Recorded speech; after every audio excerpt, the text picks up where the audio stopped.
Hey everyone, welcome back to the layout. The Union Pacific Railroad Evanston subdivision in HO scale. My name is Daryl Cruz, owner, builder, and operator of the layout, and your host for a special operations video and ops video on the Holcim Cement Switcher. We're going to follow a train coming out of Ogden and the Evanston Yard and heading towards Holcim Cement, and we're going to see some pretty interesting operations and switching taking place at Holcim. Since I've added a turnout, it definitely has opened up some possibilities for operations, and I think some pretty prototypical operations. Now I'm going to be sharing with you also my dispatching panel. I've been working on this. One thing you might notice is that I now have train detections. If you notice in the staging yards, not only are the blocks indicated as being occupied, but they also have the unit number of the train that occupies that block. So UP 5119 in the upper track there is the one we're taking off here. We're just using 19 as the address, and we're dialing it up on my brand new UT6D. And again, you can see I kind of have the dispatcher's panel in the corner there. You can see 5119 is in track 12, also labeled as A, and it's going to be coming out of that track, and I've lined it up to come out of that track in the staging yard, and then I've also routed it to Devil's Slide. So I've given it clearance. I'm a dispatcher and the road guy, and you can see it just now is occupying the yard throat, and the detection of the train has been transferred from the track 12 then to the yard throat. You can see a little box there with supposed to be a locomotive, I guess. I might change that to an arrow at some point in time, but now we're coming into the Morgan control point, and you can watch as we enter the Morgan control point, and the signal goes down. It also shows then on the dispatcher's panel that we are in the Morgan control point. Now the blocks are not large enough at these two locations to actually see the numbers, but as it comes into the block between Morgan and Devil's Slide, you can see it does maintain the unit number UP 5119. So right now my train is occupying still the staging yard track. The end of my train is still in track 12, the throat, the control point, and then the block, main one block between Morgan and Devil's Slide. This train is heading towards Devil's Slide, which is where the Holcim Cement facility is located. Notice we just dropped out of the staging yard track 12, so that has cleared, as you can see. So now we're just occupying the throat, the control point, and main one of the block between Morgan and Devil's Slide. We're going to stop. I only got clearance to go to Devil's Slide. We're going to stop there because we have switching to do there at Devil's Slide. So we only got clearance to that point. And now you can see my train is completely out of the control points and in the block between Morgan and Devil's Slide on main 1. This train is headed up by a Athearn SD70 5119, and then there's also a SD60 by Athearn. The 5119 is an Genesis, and the SD60 is a ready to run. That's unit number 2197. So we're going to be heading to Holcim Cement, and we're going to be doing some switching there. We basically have some empties to drop off, and we're going to be picking up some loads. So we're going to be doing the swapping at Devil's Slide. You can see a little bit of the diagram of the track that we have. We are in the Weber River Canyon right now. We're going through the Taggart tunnels there, coming across the Weber River, and we're coming up towards the Devil's Slide control point, which is Devil's Slide is also where the Devil's Slide rock formation is, and there's going to be that right here in this corner, modeled eventually at some point in time, hopefully not too long from now. So we're going to go ahead and come to a stop here.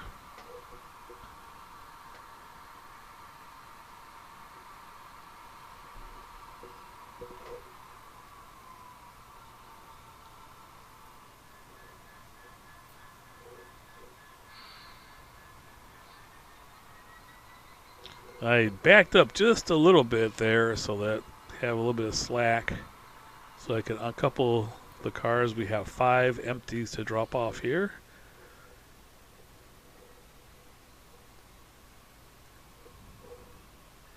Now we're going to be going into this control point at Devil's Slide, but however we're not going to go through it. We're just basically going to go into the control point, and then we're going to take the siding, the Devil's Slide siding, which is where Holcim Cement is. So the dispatcher, we requested from the dispatcher, and he's giving us a flashing red restricting signal to give us permission to go into the block, and then we're going to go ahead and you see there we have the flashing red. So that allows us to go into the control point, and then we have the turnout thrones for us to then go into the siding.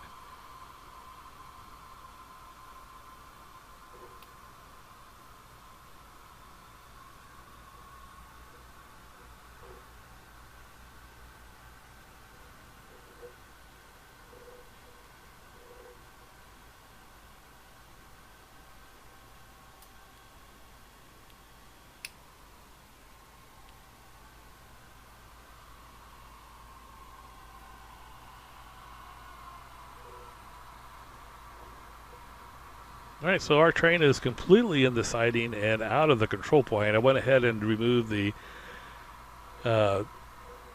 dispatcher's panel.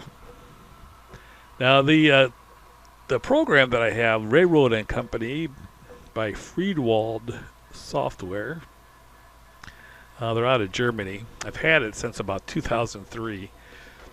But anyway, it does a pretty good job of tracking the trains, but with switching operations where you're going back and forth, it really has a hard time figuring out where things are, because right now we're off the railroad in the siding, so it thinks that we are back where our train is. Actually, it doesn't really know where we are right now, and then we're going to kind of reappear as we go on to the next point. So pretty much have to reassign the train to the program once it's ready to depart this area. So for right now, it's going to show up as detected, but not necessarily what train it is. All right, so we're going to go ahead and get a flashing red. You notice we have a ground signal there right in front of the locomotive there. And we went ahead and pulled up. Kind of missed that video, obviously. Sorry about that. But we went ahead and pulled up. We got a flashing red from that ground signal to come back onto the main. And now the dispatcher is giving us another flashing red to go back into the control point. Basically what we're doing is we're running around the 5 cars that we need to drop off here so that we can get to the side where we can start doing some switching. So the flashing red gave us permission to come into the control block here at Devil's Slide. And you notice I just turned on the headlight for the trailing unit since I'm running empty here, we go ahead and for safety's sake, turn on the trailing light. I also put it on dim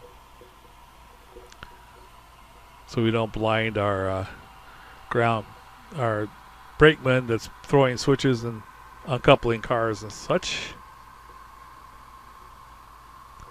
I've also turned off the ditch lights, as you can see. But we do need to have lights on both ends of the locomotives.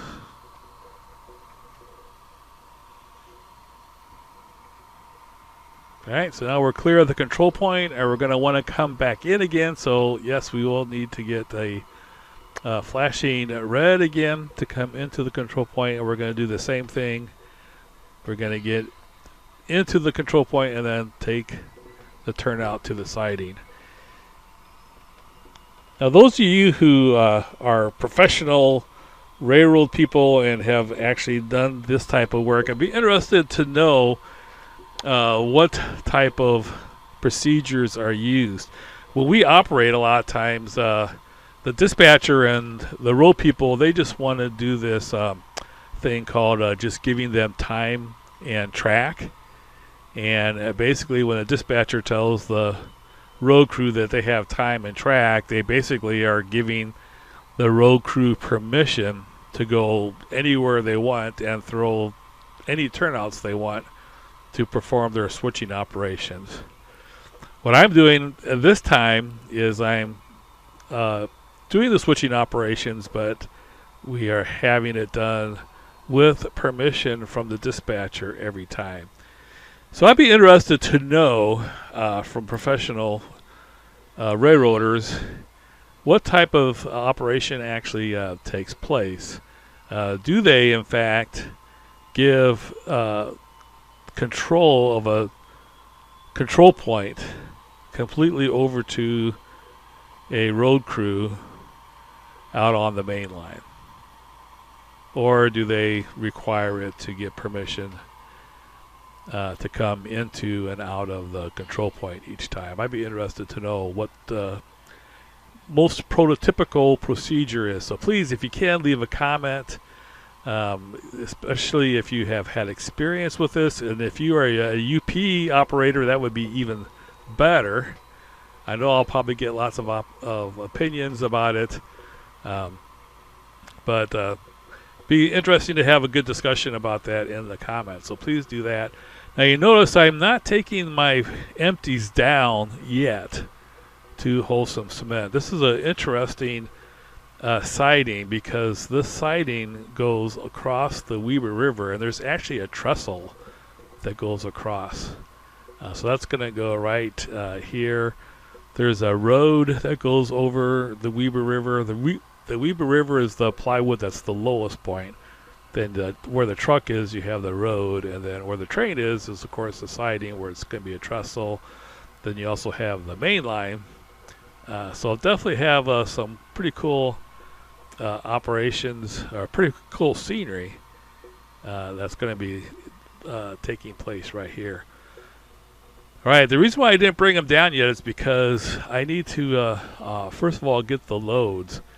And I need 4 or 5 of these cars, and then also the tank car. But before I can pick them up, some of the cars that I need are empty, and so I don't want to pick them up. I'm supposed to be getting some loads here, so I'm going to go ahead and pull them through the loader here. And the way I do it is I pull each car through, and I usually wait about a minute. I think it probably would take longer than that to actually load up a whole car, maybe 10 minutes for each car.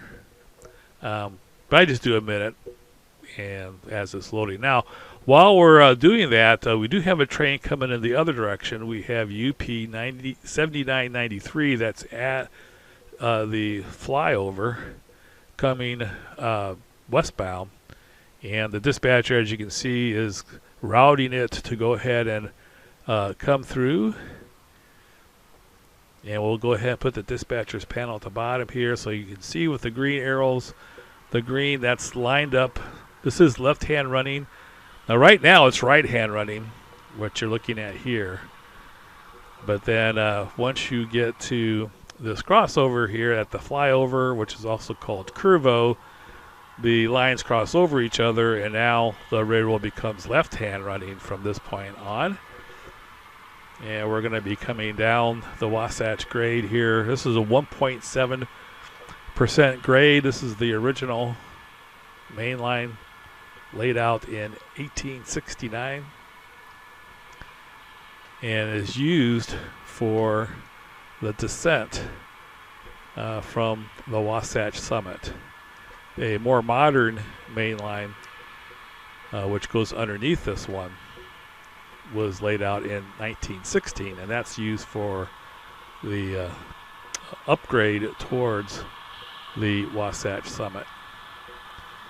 Hey, so you can watch again. We have the dispatcher's panel down below. You can kind of watch as we go through and see what the dispatcher sees while the train travels across the main line. So we're in the main 2 between Emory and Wasatch, and we are westbound, and we're going past Castle Rock. And we're coming up on the Emory control point once we get to the signals here. And as we go into the signals, you can see the dispatcher's panel indicates that we are, in fact, in that control point.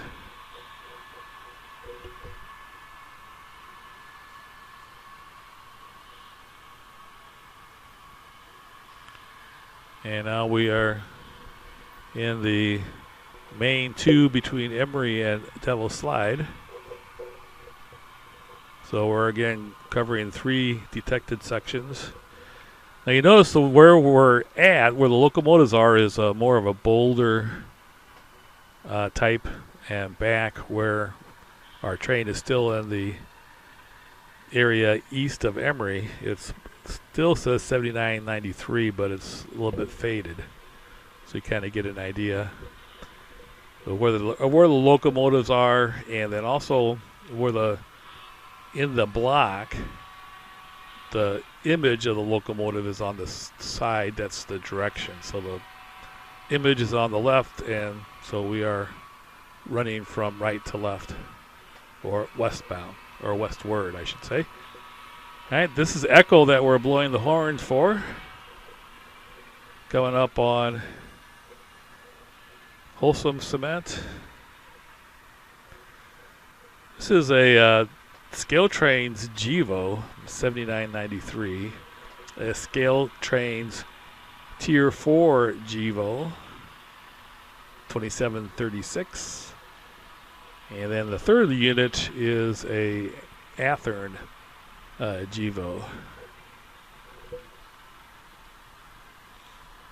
Now you see our train is now cleared Emory, so we're completely in the block between Emory and Devil's Slide as we come up to the Devil's Slide control point and enter into that block.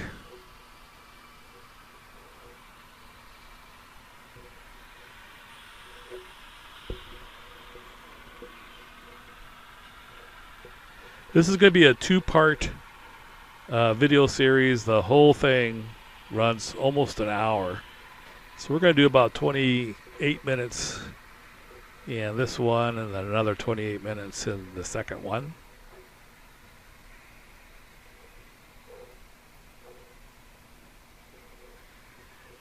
All right, so now we're into the main between Devil's Slide and Morgan. We're not going to follow this train all the way into the staging yard, but we will be able to follow it on the dispatcher's panel.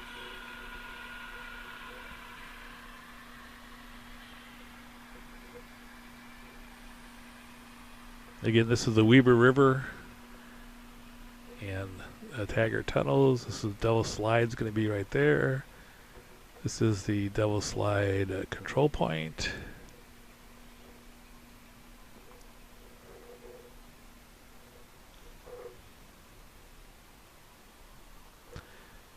So we just cleared the main between Devil Slide and Emery. And pretty soon we're going to be clear of the control point, which we are. Alright, so this, while the train was going through, we did get all the hoppers loaded. So the way we're going to do this Holcim Cement is there's two tracks there. The track on the right where there's three hoppers and a tank car, that's where loads are going to be. And then the track that's with the facility there, that's going to be the track that's empty. So one track is going to be empties. That's going to be, if a locomotive can pull the cars through, they can be switched from empties to loads. And then the other track to the right of it is going to then be for storing loaded cars. So we're pulling the loads all the way out to the siding here as we wait for the flashing red, which we got. Now there would be a lot of communication between the dispatcher and the road crew and the dispatcher. And I was thinking about recording some audio for that, but that was going to be that would be pretty time consuming. Now you notice if you've been following the dispatchers panel, the 7993 just made it into track 2 or K in the staging yard.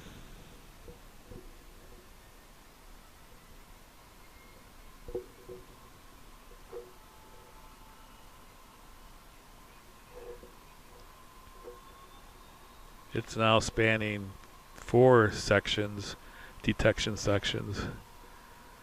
Main 2 between Devil Slide and Morgan, main 2 at the Morgan control point, the throat, the yard throat, and then the track 2.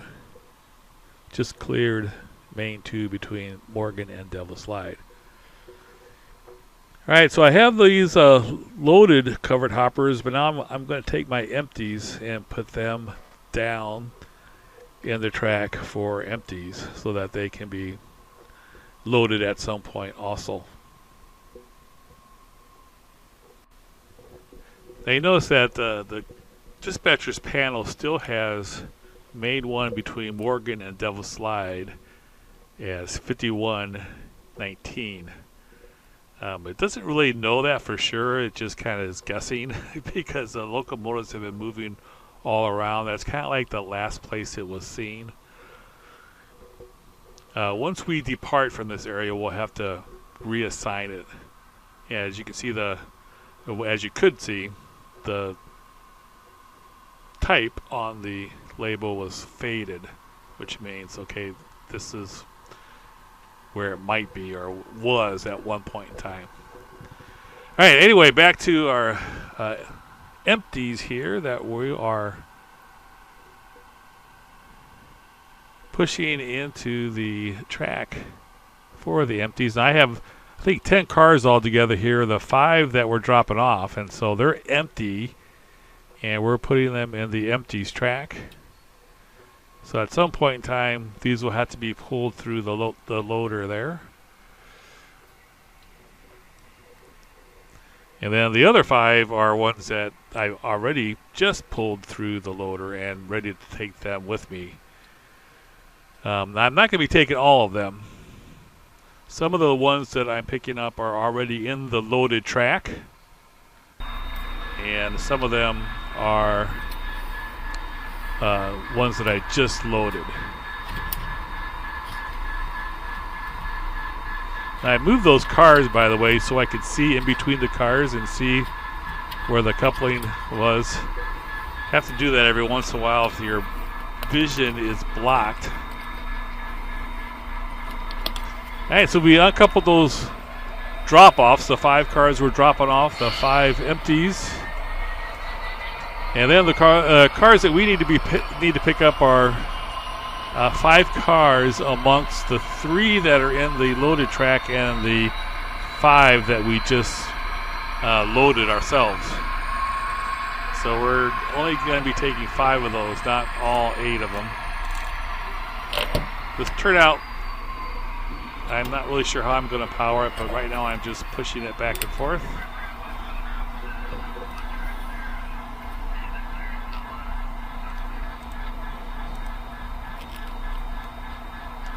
And we're going to go ahead and get the tracks from the loaded track.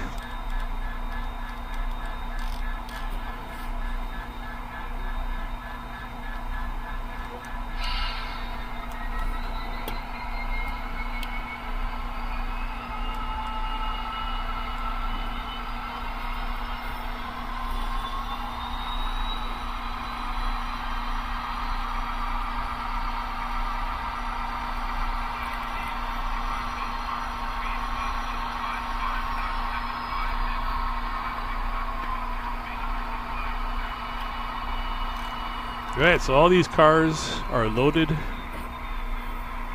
and I'm going to pull them out of this track and back up to the siding, and we'll sort out which ones that we're going to be taking with us.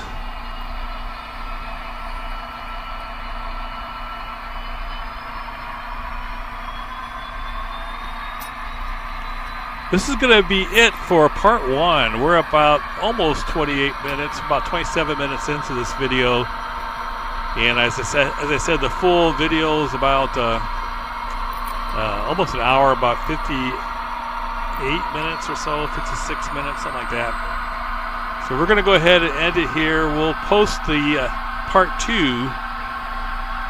in a couple days, and you'll see the remaining of it. We'll basically still have left to do. As you see, I got a flashing red to go back onto the main line. What's left to do yet is to take these 8 or 9 cars. I think there's 9 of them, including the tank car. So I'm going to take these 9 cars, and I'm going to sort which ones I'm taking with me, and which ones that I'm not taking with me. And the ones that I'm not taking with me, I'll put them back at Holcim Cement, and then I'll do a run around the cars that I'm picking up, and we'll back it back into our rest of our train, and then we'll be ready to head out. This train is headed for Evanston, and it terminates at Evanston. So stay tuned for that. That's going to be part 2. There's going to be another through train that's going to come through, a stack train, so that'll be something that's pretty cool, and then we'll show some more dispatcher panel stuff. But thanks so much for watching this video, the part 1. Please be sure to like this video, subscribe, definitely like, comments, and if you could become a member, that would be awesome. Really appreciate that. Have a great weekend coming up, everybody. Take care.